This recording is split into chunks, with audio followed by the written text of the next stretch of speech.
Hello friends, स्वागत है आप सभी का हमारे YouTube channel trick master study में। और आज हम करने वाले हैं गणित का पेपर हल कक्षा 10वीं, जो आज ही हुआ है। और उम्मीद करता हूँ कि आप सभी के ये पेपर बहुत अच्छा गया होगा और बहुत ही शानदार पेपर आया है, जिसकी उम्मीद भी नहीं की जा सकती है। इतने आसान क्वेश्चन पूछे हैं। तो चलिए स्टार्ट करते हैं।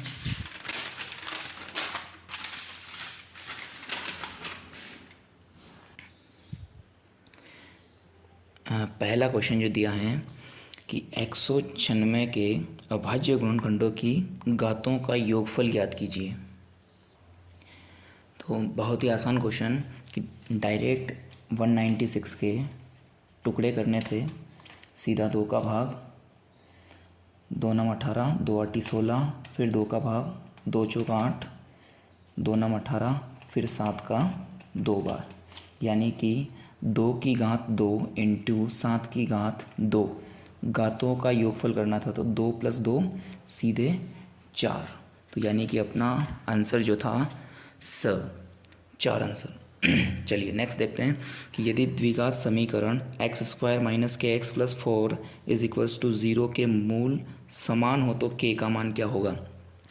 जब भी मूल समान होते हैं तो b² - 4ac होता है 0। b² यानी कि ये हो गया अपना सीधा सीधा -k², फिर हुआ -4 इंटू 1 इंटू सी का मान 4। k² बराबर 4 चौक 16, k का मान ±4। यहाँ पर आंसर सीधा सीधा 4 पे, यानी कि द आंसर अपना बिल्कुल करेक्ट होगा। चलिए अगला क्वेश्चन, बिंदु 3, 4 की y अक्ष से दूरी क्या होगी। यानी y अक्ष से दूरी पूछ रहा है तो x अक्ष का जो मान होगा वही y अक्ष से दूरी होगी, यानी कि सीधा सीधा अपना 3 आंसर। चलो अगला क्वेश्चन है कि 3x + 2y बराबर में 11 को संतुष्ट करने वाला युग्म कौन सा है। x का मान और y का मान क्या रखेंगे कि 11 आ जाए। तो x का मान 1 और y का मान 4 रखेंगे। पहला ही ऑप्शन बिल्कुल सही है अपना। 3 एकम 3 और 4 दूनी 8, 8 और 3 11। चलिए अगला क्वेश्चन है द्विघात समीकरण 3√3x² + 10x + √3 बराबर 0 का विविक्तीकर क्या होगा। और विविक्तीकर का मतलब क्या है दोस्तों, यहाँ पर अपने को b² - 4ac प्रकृति बतानी है, वो वाला लगाना है कि इसका विविक्तीकर क्या बैठेगा। चलिए तो लगाते हैं अपन b² - 4ac। b² का मतलब 10 की पावर 2, यानी कि ये हो गया 100, -4 इंटू a का मान है 3√3 इंटू c का मान है √3। तो √3 का गुणा √3 से करेंगे तो 3, 3 तिया 9 और 9 चौक 36, यानी कि 100 में से माइनस करना है अपने को 36, यानी कि आंसर कितना आने 64। तो यहाँ पर सीधा सीधा अपना द सही होगा।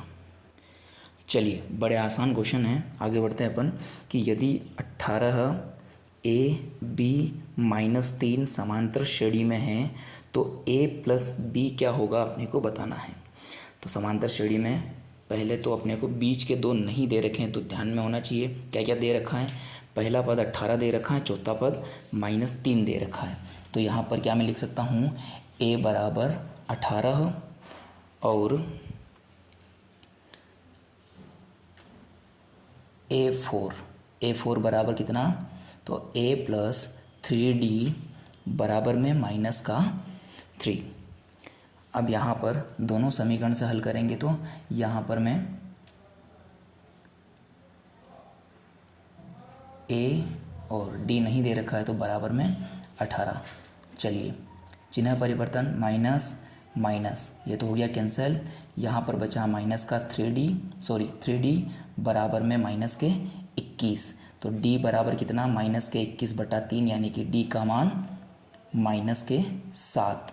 अब d का मान -7 मिले अपने को तो a का मान 18 में से 7 को घटा लेंगे तो यहाँ पर सीधे सीधे 11, और फिर और 7 को घटाएंगे तो यहाँ पर 4। तो इन दोनों को जोड़ने पर 11 और 4 कितना 15। ये अपना बिल्कुल एग्जैक्ट सही। चलिए दोस्तों नेक्स्ट क्वेश्चन देखते हैं। 3 sec 45 और cos 45 का मान क्या होगा। अगर आपको सारणी नहीं भी पता, इनके मान नहीं भी पता है, तो अपन सीधा निकाल सकते हैं कि 3 sec 45, और इस sec 45 को मैं क्या लिख सकता हूँ 1 cos 45, और आगे का cos 45 ऐसा का ऐसा 3 ऐसा का ऐसा, cos 45 से cos 45 कैंसिल, आंसर कितने यहाँ पर 3 आंसर, यानी कि ऑप्शन में देखें तो डी ऑप्शन बिल्कुल करेक्ट है। चलिए अगला क्वेश्चन है, वृत्त की वह जीवा जिसकी लंबाई वृत्त की त्रिज्या से 2 गुनी हो। सभी जानते हैं क्या है भैया वो है अपना व्यास। चलिए अगला क्वेश्चन है, एक वृत्त की त्रिज्या 3.5 सेंटीमीटर है तो वृत्त की परिधि क्या होगी। परिधि बोले तो क्या निकालना है अपने को 2πr निकालना है। निकाल सकते हैं बड़ी आसानी से। चलिए 2 कोष्टक पाई का मान 22/7 इंटू 3.5, पॉइंट हटाया तो नीचे की तरफ 10, 7 पंजे 35, 5 दूनी 10, 2 बार, फिर 2 से 2 कैंसिल, क्या बचा 22, यानी कि अपना ऑप्शन ब बिल्कुल। चलिए आगे बढ़ते हैं।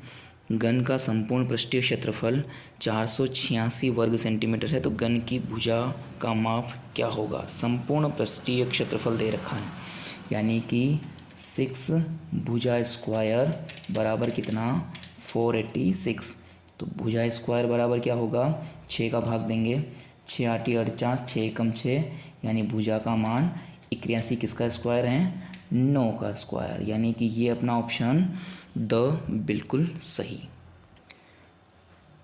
चलिए आगे का क्वेश्चन पूछा है कि बंटन 3 5 7 4 2 1 4 3 और 4 का बहुलक। देखते हैं कि सबसे ज़्यादा बार कौन सी संख्या है। तो यहाँ पर देखने को मिलेगा तो 1 4 ये और ये 3 बार 4 है तो सीधा सीधा टिक मार्क से के ऊपर। एक पासे को फेंकने पर 4 से बड़ा अंक आने की प्रायिकता। पासे के अंदर टोटल कितने अंक 6 तक होते हैं, 4 से बड़ा एक तो होता है 5 और एक होता है 6, यानी कि 2 ही अंक है, 6 अपना नीचे और 2 ऊपर, काटेंगे तो 1/3। कहाँ पर है ऑप्शन में ब बिल्कुल करेक्ट। चलिए दोस्तों अगला क्वेश्चन है, 95 और 152 का HCF क्या होगा। HCF यानी कि 95 का अगर मैं टुकड़े करूं तो 95 के टुकड़े कितने 19 पंजे 95, 5 इंटू 19, जबकि 152 के टुकड़े 2 इंटू 2 इंटू 2 इंटू 19, यानी दोनों में से 19 19 बाहर ले लेंगे तो सीधा सीधा HCF कितना 19, यानी 19 ऐसी संख्या है जिसका भाग 95 और 152 दोनों में आसानी से जा सकता है, वह बड़ी से बड़ी संख्या। चलिए नेक्स्ट क्वेश्चन देखते हैं कि वृत्त पर स्थित एक बिंदु से स्पष्ट रेखाएं खींची जा सकती हैं। वृत्त के ऊपर बिंदु होना चाहिए, तो वृत्त की परिधि के ऊपर अगर कोई बिंदु है तो वहाँ से कितनी स्पर्श रेखा खींची जा सकती हैं, केवल और केवल एक स्पर्श रेखा खींची जा सकती है। चलिए दोस्तों देखते हैं कि cos स्क्वायर 45 का मान कितना होगा। तो यहाँ पर cos 45 का मान कितना, सीधा सीधा 1/√2 और 1/√2 का स्क्वायर करेंगे तो 1/2। चलो वृत्त तथा उसकी स्पर्श रेखा के उभयनिष्ठ बिंदु को क्या कहते हैं। जहाँ से मान लो कि ये वृत्त है, यहाँ पर एक स्पर्श रेखा होकर के गुजरी, इस स्पर्श रेखा और इस स्पर्श यहाँ से टच होकर निकले, तो इस बिंदु को अपन क्या बोलेंगे स्पर्श बिंदु। उभयनिष्ठ बिंदु को क्या बोलेंगे स्पर्श बिंदु। चलिए यदि 5 7 9 x का समांतर माध्य 9 हो तो x का मान क्या होगा। चलिए सबको जोड़ के भाग दे दें, किसका 1 2 3 4। चलिए माध्य क्या होता है कि प्रेक्षणों का योग बटा प्रेक्षणों की संख्या है यहाँ पर 4, और इन सब का योग करेंगे तो 9 और 7 और 5 21 प्लस x बटे में 4 बराबर में 9। तो ये 21 प्लस x बटे 4 बराबर में 9, तो 21 प्लस x बराबर 9 चौक 36। तो x बराबर जब मैं इसको इधर भेजूंगा तो 36 माइनस 21 बराबर 15। तो यहाँ पर कितना होगा x की जगह पर 15। चलिए क्या है अगला क्वेश्चन कि दो पासों को एक साथ फेंकने पर अंकों का योग 7 आने की प्रायिकता क्या होगी। जब दो पासों को एक साथ फेंकेंगे तो 36 युग्म बनेंगे और उनमें से ऐसे युग्म अपने को बाहर निकालने हैं जिनका योग 7 आए। कौन कौन से देखते हैं ऐसे युग्म, जैसे कि 1 और 6 को जोड़ने पर 7 होंगे तो ऐसे ही डबल हो जाएगा, 6 और 1 भी होगा उसके अंदर। फिर ऐसे ही 5 और 2, 2 और 5 का योग भी 7 होता है। 4 और 3, तो 3 और 4 का योग भी 7 होता है। तो ऐसे कितने होंगे, तो 1, 2 और ऐसे 3, तो यानी कि 6 युग्म ऐसे बनेंगे जिनका योग 7 होगा। तो यहाँ पर 6 और टोटल कितने 36, तो काटा तो 6 एकम 6, 6 छंग 36, यानी कि प्रायिकता कितनी होगी 1/6। चलिए दोस्तों, उम्मीद करते हैं कि ये सारे के सारे क्वेश्चन आप लोगों ने सही किए होंगे और आगे वाले क्वेश्चन की भी मैं डिटेल डालने वाला हूँ। तो डिटेल क्वेश्चन करके एक बार इनका पूरा हल सीधा सेंड करने वाला हूँ, तो देखना बिल्कुल भी मत भूलिएगा। और आप कमेंट करके बताइए कि इनमें से आपके कितने क्वेश्चन करेक्ट हैं और बिल्कुल सही किए हैं आप लोगों ने। Thank you.